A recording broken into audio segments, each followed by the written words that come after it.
खुशामदीद नाजरीन, जैसा कि आप देख रहे हैं कि आज 5 रियासतों के इंतखाबी नताइज आ रहे हैं और ये नताइज किस हद तक हिंदुस्तान की सियासत पर और जो लोग इक़्तिदार में हैं उन पर किस तरह असरअंदाज होंगे, हम अपने 3 माहिरीन के साथ आज गुफ्तगू करते हैं। और ख़ास कर इस प्रोग्राम में हम तेलंगाना रियासत को फ़ोकस करेंगे और ये जानने की कोशिश करेंगे कि तेलंगाना के जो नताइज आए हैं वो क्या गैर मुतवक्को हैं या इसकी उम्मीद पहले से की जा रही थी। हम सबसे पहले ईटीवी भारत उर्दू के सरपरस्त और सरबराह जनाब और मारूफ सहाफ़ी सीनियर सहाफ़ी सलाहुद्दीन ज़ैन साहब से इस ताल्लुक़ से पहला सवाल करेंगे कि तेलंगाना के इंतखाबी नताइज को आप किस नज़रिए से देखते हैं? मेरा ख़्याल ये है कि जो एग्ज़िट पोल थे वो इतने ज़्यादा मतलब तकरीबन सभी अफराद ने ये कहा था कि तेलंगाना में दोबारा टीआरएस की हुकूमत आने वाली है, लेकिन ये उम्मीद नहीं थी। अब तक जो सबकत जिस तरह उन्होंने हासिल की है उससे तो ऐसा लगता है कि उनकी लैंडस्लाइड विक्ट्री है। मेरा ख़्याल ये है कि कांग्रेस अभी यहाँ पे कमज़ोर है और जो उन्होंने इत्तेहाद किया टीडीपी वगैरह के साथ वो भी इतना मुअस्सर नहीं रहा। उसकी वजूहात ये है कि अभी भी शायद जो राव साहब अपने चंद्रशेखर राव साहब जो वज़ीर आला है यहाँ के, वो उन्होंने जो एक कुर्बानी दी है।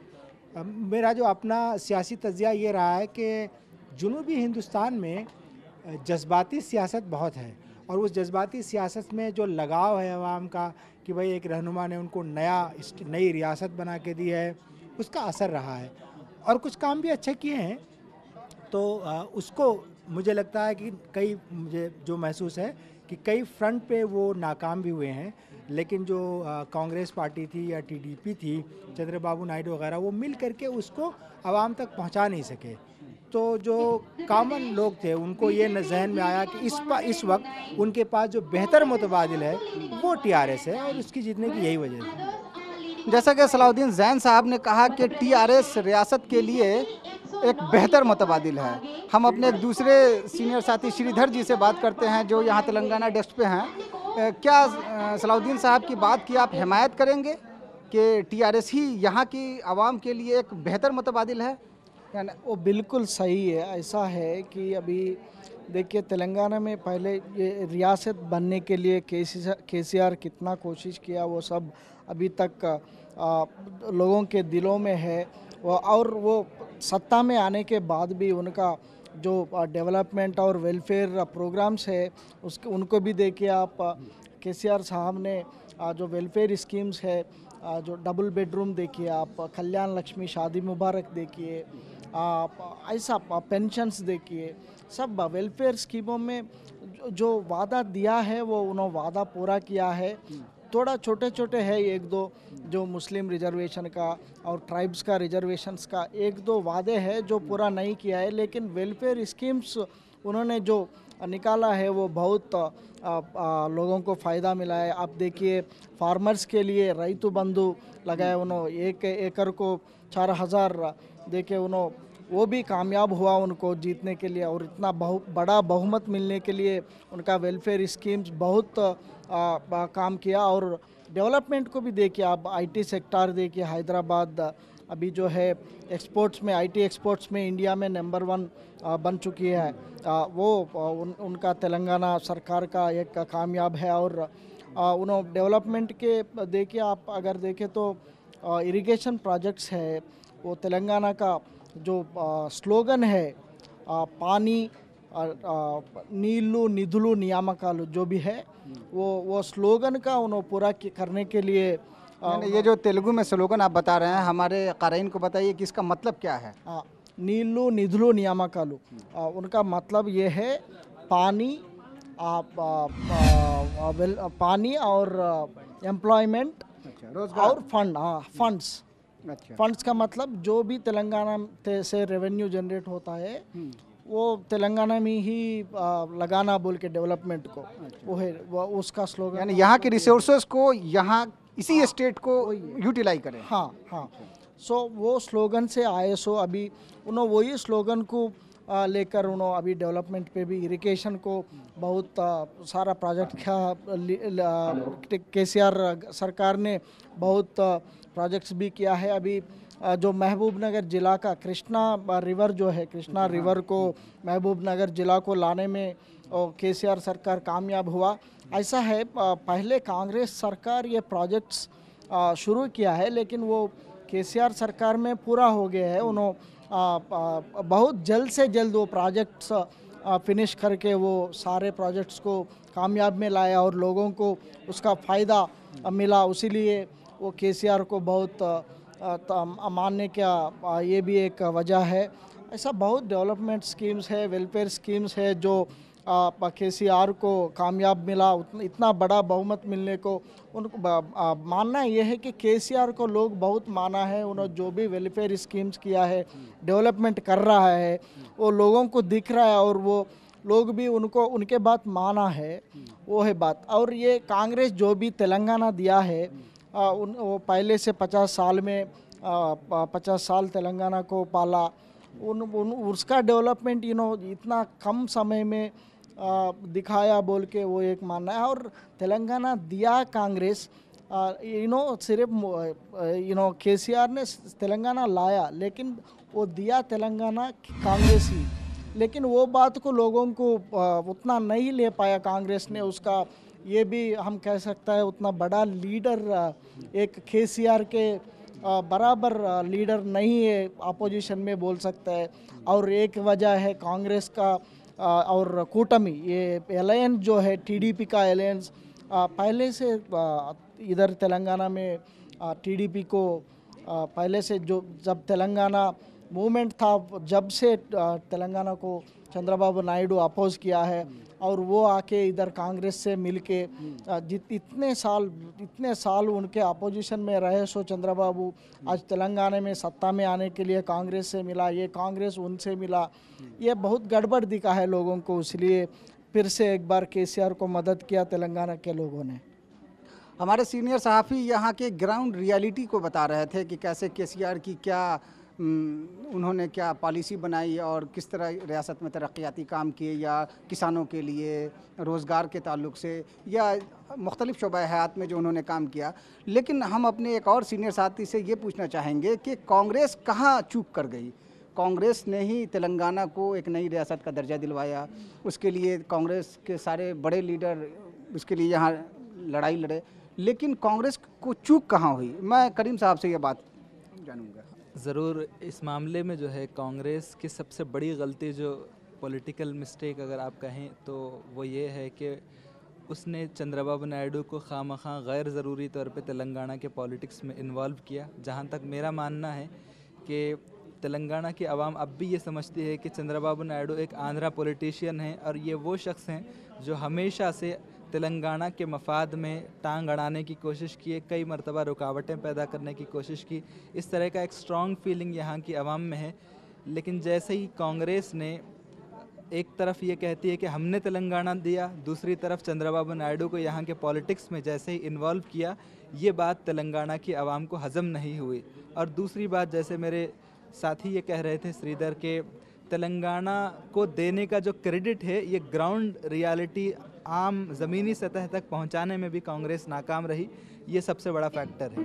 नहीं, लेकिन मैं ये जानना चाह रहा हूँ आपसे कि कांग्रेस की सदर, मतलब कांग्रेस के सदर राहुल गांधी यहाँ कई रैलियों से मुखातिब हुए और यूपीए की चेयरपर्सन सोनिया गांधी ने बहुत ही दरमंदाना अपील की रियासत की आवाम से, और हमेशा फोर फ्रंट पे ये लोग रहे।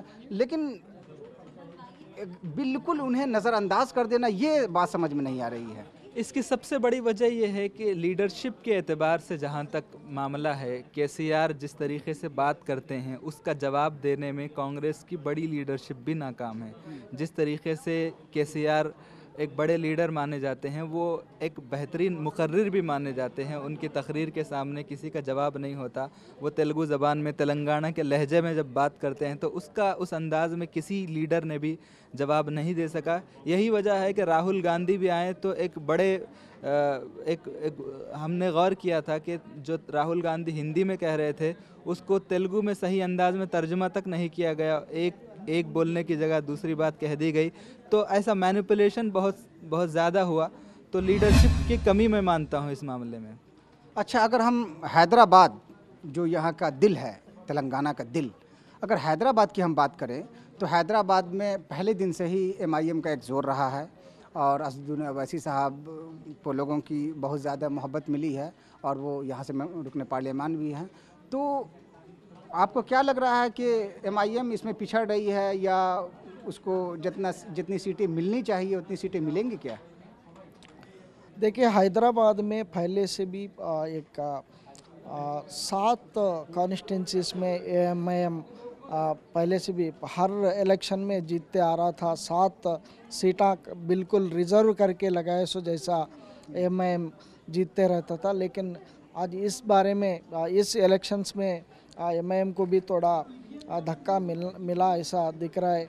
वो अभी 5 सीटों में जीत रहा है, लेकिन 1-2 सीटों में एक बीजेपी और एक कांग्रेस को जा रहा है जैसा दिख रहा है, क्योंकि ये एमआईएम टीआरएस को मदद कर रहा है और एमआईएम को ये कांग्रेस टीआरएस अभी मदद नहीं किया ना, उसलिए टीआरएस का मदद मिला। लेकिन ओल्ड सिटी में टीआरएस वोट्स उतना ज़्यादा नहीं है। ओल्ड सिटी में पूरा मुसलमान जो लोग ज़्यादा रहते हैं, उनका पॉपुलेशन पूरा एमआईएम को ही मदद करता। लेकिन ये एमआईएम जो टीआरएस से फ्रेंडशिप कर रहे हैं, वो उसके वजह से कोई फ़ायदा नहीं हुआ है, क्योंकि टीआरएस के वोट्स ओल्ड सिटी में बिल्कुल नहीं है ऐसा। इसलिए एमआईएम को आज इस इलेक्शन में थोड़ा सीट्स कम हो गया, वो एक रीज़न देख सकते हैं हम। अच्छा, हम करीम साहब से एक चीज़ और जानना चाहेंगे कि टीआरएस ने एमआईएम की मदद नहीं की है या एमआईएम अपनी ज़मीन खो रही है? इस बारे में मेरी मुख्तलिफ राय है। मेरा जहाँ तक मानना ये है कि इस मर्तबा पुराने शहर में, जो कि पुराना शहर एमआईएम का गढ़ माना जाता है, किसी कदर कांग्रेस की तरफ से भी सख्त मुकाबले का सामना एमआईएम को हुआ है। मिसाल के तौर पे नामपल्ली की अगर आप बात करें, इसी तरह आप दीगर इलाक़ों में चारमीनार में भी अगर आप देखें तो एमआईएम की वोट की जो शरह है वो बड़ी है, उनका जो परसेंटेज है वो बड़ा है और दीगर इलाक़ों में भी उसका असर देखने को मिला है। तो मैं समझता हूँ अब पुराने शहर की आवाम के सामने एमआईएम के अपोजिशन में लोग कांग्रेस को रख रहे हैं और एक हिज़्ब इख्तलाफ के तौर पे कांग्रेस पार्टी उभर रही है पुराने शहर में। अच्छा, इस 5 रियासतों के इलेक्शंस में बीजेपी को नुकसान हुआ है, तो तेलंगाना में बीजेपी अपना पैर जमाने की कोशिश कर रही थी, तो क्या कुछ पॉलिसी में कुछ गड़बड़ी हुई है या रियासत की आवाम ने उन्हें पीछे किया है? क्या जनूबी भारत में बीजेपी को यहाँ पैर जमने का मौका नहीं मिल रहा है, उसकी वजह क्या है? देखिए, पहले से भी भाजपा उतना कम स्टैंडर्ड नहीं है तेलंगाना में। वैसे पहले से भी उनका 5 सीट से ज़्यादा कभी नहीं हुआ था। पिछले इलेक्शन में भी 5 सीट जीता बीजेपी और इस इलेक्शन में वो भी कम हो रहा है। इसका मोदी भी आए हैं, मोदी जी भी आए, अमित शाह जी भी आए, बहुत इलेक्शंस का कैंपेन तो बहुत हुआ भाजपा का। लेकिन लोग यहाँ तक लोगों के बारे में सोचे तो लोग इतना ही सोचा। आज इस बार हम तेलंगाना में टीआरएस को ही जिताएं, क्योंकि अभी बहुत पेंडिंग इश्यूज है। लाइक सेंटर पे जो कैपिटल इशू है, हैदराबाद एक कैपिटल है, हैदराबाद कैपिटल कंबाइंड कैपिटल है। अभी भी आंध्र प्रदेश और तेलंगाना का कंबाइंड कैपिटल वो रह चुका है हैदराबाद। वो इशू अभी ये 5 साल में केसीआर नहीं रहा, दूसरा कोई आया और चंद्रबाबू का जो मिलजुला कांग्रेस आए तो उधर कुछ गड़बड़ हो सकता है बोल के लोगों का दिल में है। थोड़ा पेंडिंग इश्यूज जो भी है वो लोगों का दिल में अभी भी है, इसीलिए आज टीआरएस को बहुत बहुमत मिला, इतना मदद लोगों से मिला, हम ये सोचते हैं।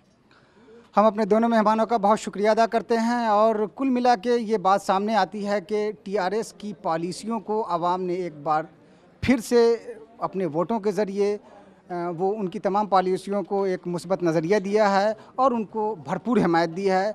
पल पल की ख़बरों के लिए, हर अपडेट्स के लिए आप ईटीवी भारत उर्दू के फेसबुक लाइव पे और हमारे वेबसाइट पे आप लॉगिन कीजिए और हर तरह की ख़बरें और हर तरह के नज़रिए, हर तरह के तबसरों के लिए आप हमारे पेज को ज़रूर लाइक करें। शुक्रिया।